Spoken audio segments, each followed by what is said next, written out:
Ce 11 septembre 2025, le Premier ministre albanais Edi Rama a surpris le monde entier en nommant Diela, une intelligence artificielle, au poste de ministre chargé des marchés publics.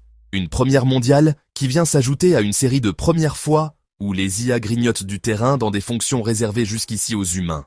Et si le chef d'État n'était pas humain?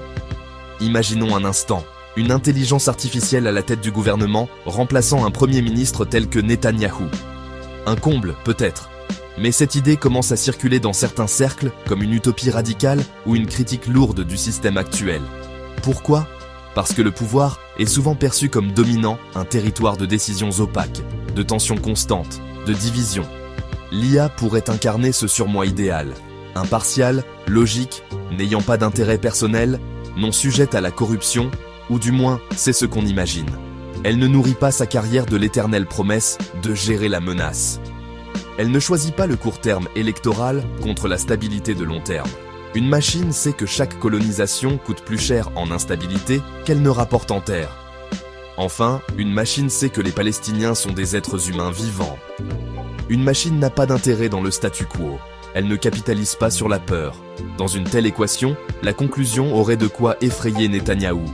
Accorder des droits égaux, lever les blocus, favoriser la coopération économique, investir dans l'éducation commune, la sécurité des Israéliens et non dans des guerres préventives.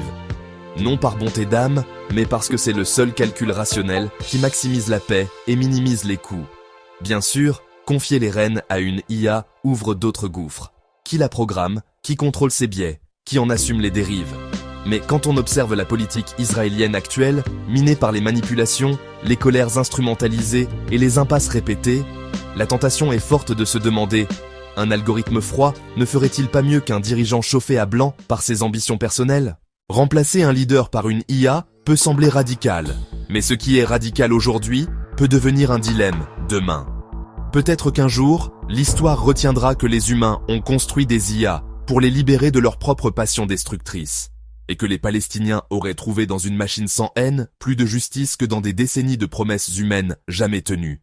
Si ce genre d'histoire t'intrigue, abonne-toi, d'autres arrivent très vite.